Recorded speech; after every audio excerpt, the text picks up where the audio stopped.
in various laws. I now move to fiscal policy. In the July budget, I had committed to staying the course for fiscal consolidation. Our endeavor will be to keep the fiscal deficit each year such that central government debt remains on a declining path as a percentage of the GDP. The roadmap for the next 6 years has been detailed in the FRBM statement. Revised estimates for 2024-25. The revised estimate of the total receipts other than borrowings is 31.47 lakh crore rupees, of which the net tax receipts are 25.57 lakh crore rupees. The revised estimate of the total expenditure is 47.16 lakh crore rupees, of which the capital expenditure is about 10.18 lakh crore rupees. The revised estimate of the fiscal deficit is 4.8% of the GDP. Budget estimates for 25-26. Coming to 25-26, the total receipts other than borrowings and total expenditure are estimated at 34.96 lakh crore rupees and 50.65 lakh crore rupees respectively. The net tax receipts are estimated at 28.37 lakh crore rupees. The fiscal deficit is estimated to be 4.4% of GDP. To finance the fiscal deficit, the net market borrowings from dated securities are estimated at 11.54 lakh crore. The balance financing is expected to come from small savings and other sources. The gross market borrowings are estimated at 14.82 lakh crore rupees. I will now move to Part B. Indirect taxes. My proposals relating to customs aim to rationalize tariff structure and address duty inversion. These will also support domestic manufacturing and value addition, promote exports, facilitate trade, and provide relief to common people. Rationalization of customs tariff structure for industrial goods. As a part of comprehensive review of customs rate structure announced in July 2024 budget, I propose to 1. Remove 7 tariff rates. This is over and above the 7 tariff rates removed in 23-24 budget. After this, there will be only 8 remaining tariff rates, including 0 rate. 2.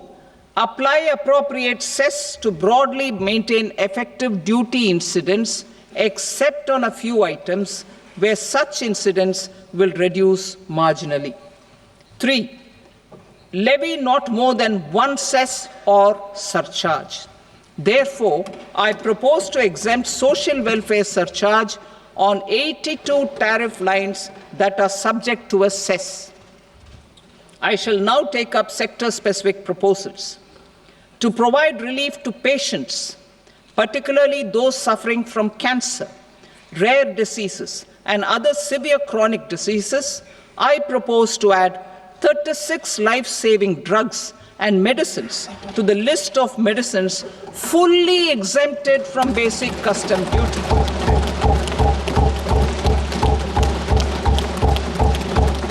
I also propose to add 6 life-saving medicines to the list attracting concessional custom duty of 5%.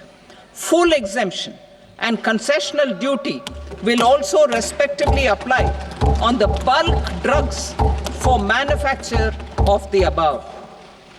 Specified drugs and medicines under patient assistance programs run by the pharmaceutical companies are fully exempt from BCD, provided the medicines are supplied free of cost to the patients. I propose to add 37 more medicines along with 13 new patient assistance programs. Support to domestic manufacturing and value addition. Critical minerals. In the July 2024 budget, I had fully exempted BCD on 25 critical minerals that are not domestically available. I had also reduced BCD of 2 other such minerals to provide a major fillip to their processing, especially by MSMEs. Now, I propose to fully exempt cobalt powder and waste, the scrap of lithium-ion battery, lead, zinc, and 12 more critical minerals. This will help secure the availability for manufacturing in India and promote more jobs for our youth. To promote domestic production of technical textile products such as agro-textiles, medical textiles, and geotextiles at competitive prices, I propose to add 2 more types of shuttle-less looms to the list of fully exempted textile machinery. I also propose to revise the BCD rate on knitted fabrics covered by 9 tariff lines from 10 or 20 to 20% or 115 rupees per kg, whichever is higher. Electronic goods. In line with our Make in India policy and to rectify inverted duty structure, I propose to increase the BCD on interactive flat panel display from 10% to 20% and reduce the BCD to 5% on open cell and other components. In 23-24 budget, for the manufacture of open cells of LCD, LED TVs, I had reduced the BCD on parts of open cells from 5% to 2.5%. To further boost the manufacture of such open cells, the BCD on these parts will now stand exempted. Lithium-ion battery. To the list of exempted capital goods, I propose to add 35 additional capital goods for EV battery manufacturing and 28 additional capital goods for mobile phone battery manufacturing. This will boost domestic manufacture of lithium-ion batteries, both for mobile phones and for electric vehicles. Shipping sector. Considering that shipbuilding has a long gestation period, I propose to continue the exemption of BCD on raw materials, components, consumables, or parts for the manufacture of ships for another 10 years.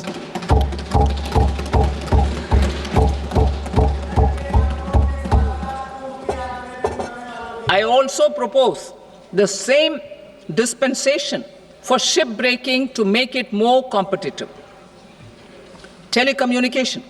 To prevent classification disputes, I propose to reduce the BCD from 20% to 10% on carrier-grade Ethernet switches to make it at par with non-carrier-grade Ethernet switches. Export promotion. To facilitate exports of handicrafts, I propose to extend the time period for export from 6 months to 1 year, further extendable by another 3 months if required. I also propose to add 9 items to the list of duty-free inputs. Leather sector. I propose to fully exempt BCD on wet blue leather to facilitate imports for domestic value addition and employment. I also propose to exempt crust leather from 20% export duty to facilitate exports by small tanners. Marine products.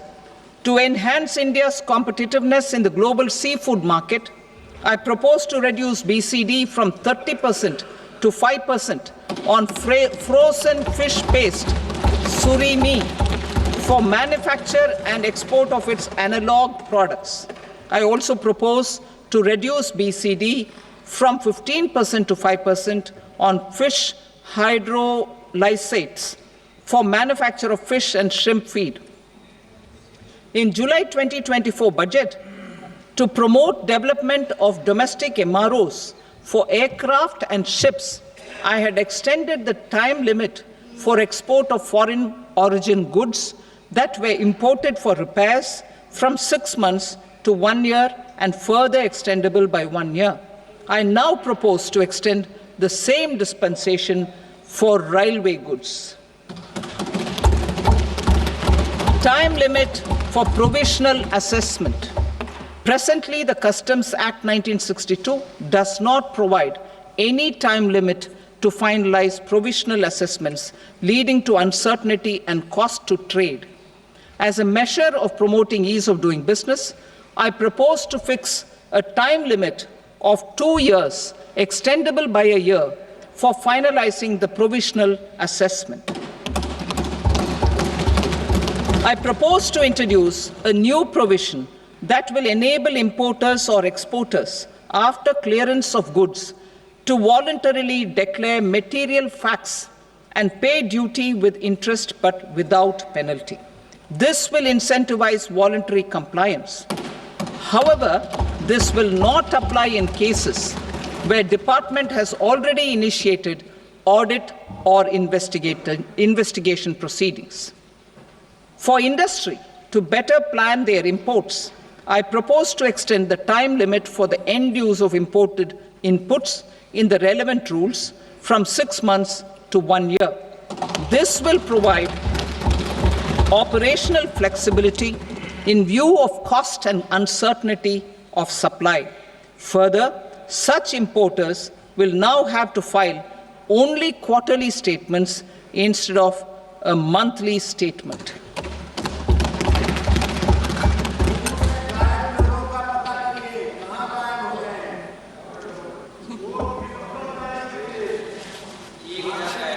I now come to my direct tax proposals.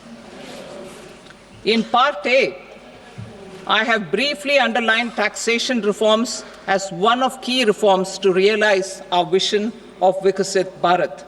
In respect of criminal law, our government had earlier ushered in Bharatiya Nyaya Sanhita, replacing Bharatiya Danda Sanhita.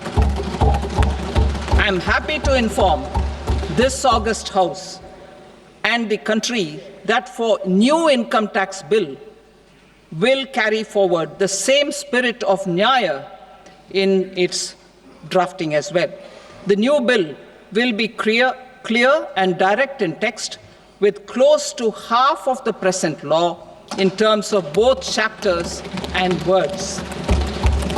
It will be simple to understand for taxpayers and tax administrators, leading to tax certainty and reduced litigation.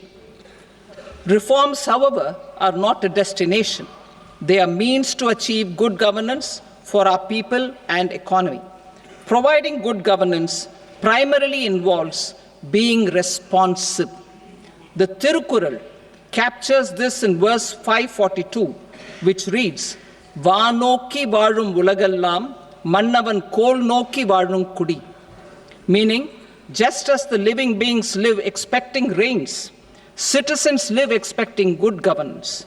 Our government is committed to keeping an ear to the ground and a finger on the pulse and responding while balancing our national building efforts.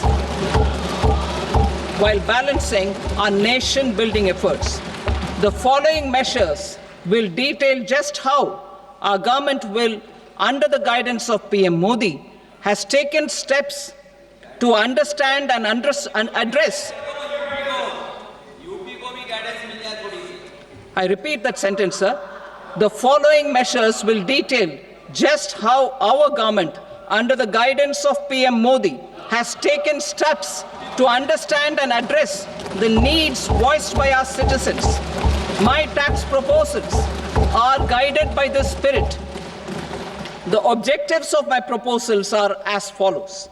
Personal income tax reforms with special focus on middle class. Rationalization of TDS and TCS for easing difficulties. Encouraging voluntary compliance. Reducing compliance burden. Ease of doing business. Employment and investment. I will come to my proposal on personal income tax towards the end. TDS and TCS, rationalization for easing difficulties. I propose to rationalize tax deduction at source, TDS, by reducing the number of rates and thresholds above which TDS is deducted. Further, threshold amounts for tax deduction will be increased for better clarity and uniformity. The limit for tax deduction on interest for senior citizens is being doubled from the present 50,000 rupees to 1 lakh rupees. Similarly, the annual limit of 2.40 lakh rupees for TDS on rent is being increased to 6 lakh rupees. This will reduce the number of transactions liable to TDS, thus benefiting small taxpayers receiving small payments. The threshold to collect tax at source, the TCS, on remittances under RBI's liberalized remittance scheme, the LRS, is proposed to be increased from 7 lakh to 10 lakhs. I also propose to remove TCS on remittances for education purposes, where such remittances is out of a loan taken from a specified financial institution. Both TDS and TCS are being applied on any transaction related to sale of goods. To prevent such compliance difficulties, I propose to omit the TCS. I also propose that the provisions of the higher TDS deduction will now apply only in non-PAN cases. In July 2024, the delay for payment of TDS up to the due date of filing statement was decriminalized. I propose to provide the same relaxation to TCS provisions as well. The government under the leadership of Prime Minister Modi believes in Sabka Saath, Sabka Vikas, Sabka Biswas and Sabka Prayas. In line with this, we brought in updated return facility in 2022 for voluntary compliance by taxpayers who had omitted to report their correct income. Our trust in taxpayers was proved right. Nearly 90 lakh taxpayers voluntarily updated their incomes by paying additional tax. Taking this trust further, I now propose to extend the time limit to file updated returns for any assessment year from the current limit of 2 years to 4 years. I propose to reduce the compliance burden for small charitable trusts and institutions by increasing their period of registration from 5 years to 10 years. It is also proposed that disproportionate consequences do not arise for minor defaults such as incomplete applications filed by charitable entities. Presently, taxpayers can claim the annual value of self-occupied properties as nil only on the fulfillment of certain conditions. Considering the difficulties faced by taxpayers, it is proposed to allow the benefit of 2 such self-occupied properties without any condition. To streamline the process of transfer pricing and to provide an alternative to yearly examination, I propose to introduce a scheme for determining arm's length price of international transaction for a block period of 3 years. This will be in line with global best practices. With a view to reduce litigation and provide certainty in international taxation, the scope of safe harbor rules is being expanded. A number of senior and very senior citizens have very old national savings schemes accounts. As interest is no longer payable on such accounts, I propose to exempt withdrawals made from NSS by individuals on or after 29th August 2024. I am also proposing to allow similar treatment to NPS Vatsalya accounts as is available to normal NPS accounts subject to overall limits. In my speech in July 2024, I had promised that all processes, including giving effect to appellate orders, shall be digitalized and made paperless over the next 2 years. So I'm happy to announce that digitalization is being made operational now. In July 2024, we brought in the Vivad se Biswas scheme to resolve income tax disputes pending in appeal. The scheme has received a great response, with nearly 33,000 taxpayers having availed of the scheme to settle their disputes. I have a few proposals to promote investment and employment. It is proposed to provide a presumptive taxation regime for non-residents who provide services to a resident company that is establishing or operating an electronics manufacturing facility. I further propose to introduce a safe harbor for tax certainty for non-residents who store components for supply to specified electronics manufacturing units. Presently, the tonnage tax scheme is available only to sea-going ships.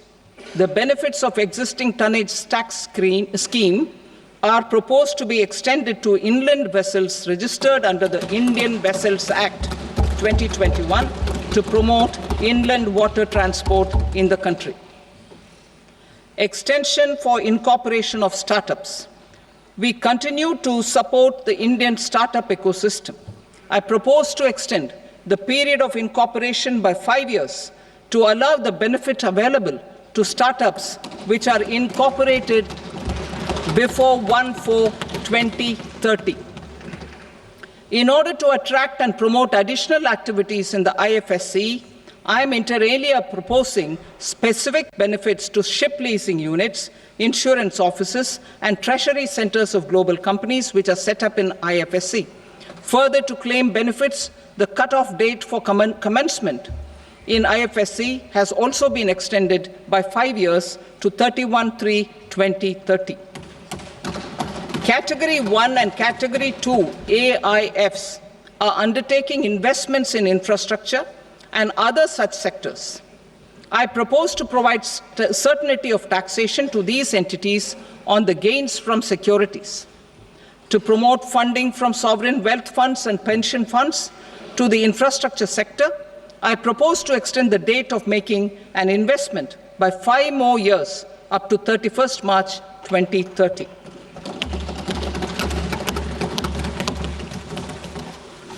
Personal income tax reforms with special focus on middle class. Democracy, demography, and demand are the key support pillars in our journey towards Vikasit Bharat. The middle class provides strength for India's growth. This government, under the leadership of Prime Minister Modi, has always believed in the admirable energy and ability of the middle class in nation building. In recognition of their contribution,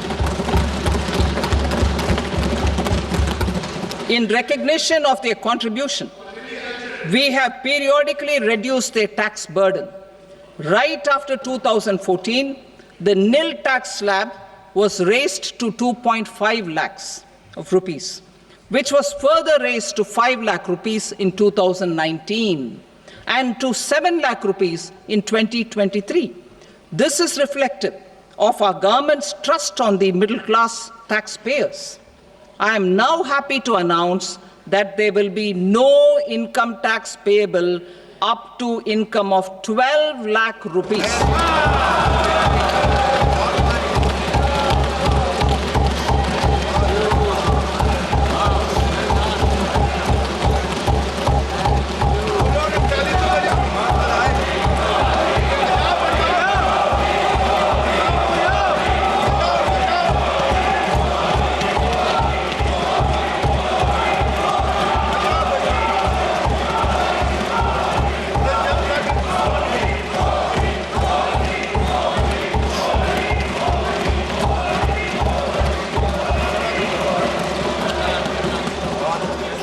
So, average income of 1 lakh per month, other than the special rate income such as capital gains, under the new regime. This limit will be 12.75 lakh for salaried taxpayers due to the standard deduction of 75,000. Slabs and rates are being changed across the board to benefit all taxpayers. The new structure will substantially reduce the taxes of the middle class and leave more money in their hands, boosting household consumption, savings, and investment. In the new tax regime, I propose to revise tax rate structures as follows: 0 to 4 lakh rupees nil, 4.8 lakh rupees to 4 to 8 lakh rupees 5%, 8 to 12 lakh rupees 10%, 12 to 16 lakh rupees 15%, 16 to 20 lakh rupees 20%, 20 to 24 lakh rupees 25%, and above 24 lakh rupees 30%. To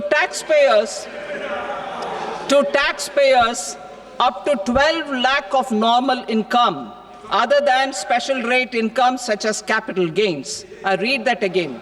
To taxpayers up to 12 lakh of income other than special rate income such as capital gains, tax rebate is being provided in addition to the benefit due to slab rate reduction in such a manner that there is no tax payable by them. The total tax benefit of slab rate changes and rebate at different income levels can be illustrated with a few examples. A taxpayer in the new regime with an income of 12 lakh rupees will get a benefit of 80,000 rupees in tax, which is 100% of tax payable as per the existing rates. A person having income of 18 lakh rupees will get a benefit of 70,000 rupees in tax, that is 30% of tax payable as per existing rates. A person with an income of 25 lakh gets a benefit of 1,10,000 rupees, that is 25% of his tax payable as per existing rates. Details of my tax proposals are given in the annexure. As a result of these proposals, Honorable Speaker, sir, revenue of about 1 lakh crore in direct taxes and 2,600 crores in indirect taxes will be foregone. Mr. Speaker, sir, with this, I commend the budget to this august House.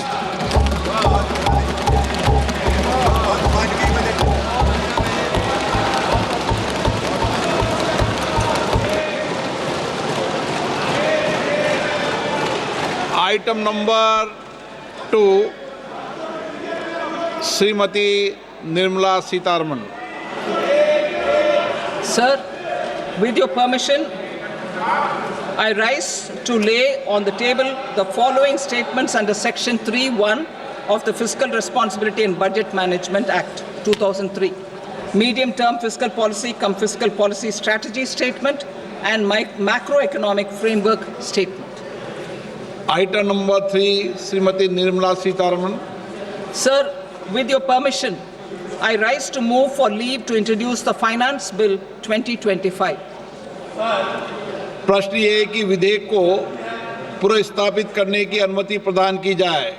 जो सदस्य इसके पक्ष में हाँ कहें, जो सदस्य विरोध में ना कहें। मेरे विचार में निर्णय हाँ वालों के पक्ष में हुआ, हाँ वालों के पक्ष में अनुमति प्रदान की जाती है। माननीय मंत्री जी अब विधेयक को पुनर्स्थापित करें।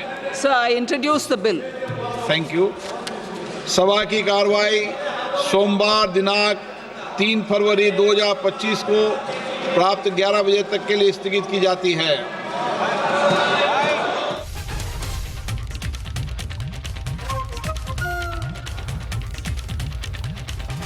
लोकसभा रे हंगामा भितरे बजेट उपस्थापन करा जाइछि। पूर्णांग बजेट रे 10 पॉइंट उपरे फोकस। बजेट रे कृषक, महिला, युवगोष्ठी उपरे गुरुत्व रही। राज्य सरकार को सहयोग रे प्रधानमंत्री धनधान्य कृषि योजना एवं यह सहित 100 जिला ए धनधान्य कृषि योजना रे सामिल हेबे एवं योजना रे 1.7 कोटी कृषक लाभ पाइबे। प्रधानमंत्री मोदी नेतृत्व रे अर्थनीतिर विकास लक्ष्य रही। 12 लाख टंका 12 रु 15 लाख टंका पर्यंत 15% टैक्स कथा सामना को आसी। 20 रु 25 लाख टंका आय पाई 25% टैक्स आसी। आज बजेट रे अर्थमंत्रींकर ए बड़ घोषणा वर्तमान सामना को आसुची। समस्त अपेक्षा करुथिले जे कौन रहिबो इनकम टैक्स को नहीं कि आज चलित बजेट रे, किंतु ये गोटे बड़ घोषणा करा जाइछि। 12 लक्ष पर्यंत वर्ष को इनकम करुथिबा लोकंको उपरे टैक्स छाड़ करा जायछि। ये गोटे बड़ घोषणा। 12 लक्ष पर्यंत इनकम टैक्स छाड़ करा जायछि। ये बड़ घोषणा करिसेंति अर्थमंत्री निर्मला सीतारमण। एवं 12 रु 15 लक्ष आय पर्यंत 15% टैक्स रही। 20 रु 25 लक्ष टंका आय पई 25% टैक्स घोषणा करा जायछि। 25 लाख रु अधिक आय पई 30% टैक्स देबाकू पड़िबो।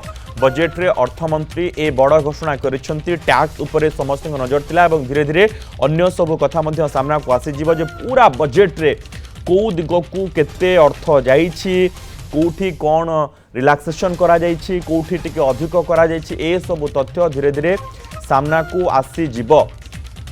25 लाख रु अधिक आय पई 30% टैक्स दबाकू पड़िबो। किंतु 12 लक्ष टंका पर्यंत आय करुथबा लोकंको उपरे टैक्स छाड़ करा जायछि। इनकम टैक्स से माने देबे नाही। 12 लक्ष पर्यंत जो माने इनकम करथबा आपण हिसाब करंतु जे मासुको 1 लक्ष टंका जे 1 लक्ष टंका पर्यंत जो माने रोजगार करुथिबे चाकरी हो एवं व्यवसाय क्षेत्र रे हो जो माने टैक्स दउथिले पूर्वरु। किंतु चलित बजेट रे एक कथा स्पष्ट करे निर्मला सीतारमण जे 12 लक्ष टंका पर्यंत लोकंकु टैक्स आउ दबाकू पड़िबो नाही। 12 लक्ष टंका पर्यंत इनकम टैक्स छाड़ करा जायछि। 12 लक्ष रु 15 लक्ष पर्यंत जो माने आय करछन्ति 15%, 20 रु 25 लक्ष पर्यंत 25% एवं 25 लक्ष रु ऊर्ध्व जो माने आय करुछन्ति सेमानंकु 30% टैक्स देबाकू पड़िबो। बजेट रे अर्थमंत्री ए बड़ घोषणा करिसेंति। एवं यहाँ सहित ग्रामीण महिला एवं युवगोष्ठी को अतिरिक्त सहायता पाई घोषणा होईछि। बिहार रे मखना बोर्ड प्रतिष्ठा हेबो। आर्थिक गतिविधि रे देशर 70% महिला अंतर्भुक्त हेबे। देशर विकास इंजिन हेउछि एमएसएमई एवं एमएसएमई देशर 40% रप्तानी करुछन्ति। माइक्रो एंटरप्राइजेस पाई 5 लाख उठाण सीमा स्वतंत्र कार्ड मध्य रही। प्रथम वर्ष 10 लाख माइक्रो एंटरप्राइजेस कार्ड जारी रहिबो। एक कथा निर्मला सीतारमण आज बजेट उपस्थापन रे स्पष्ट करि सारिछन्ति।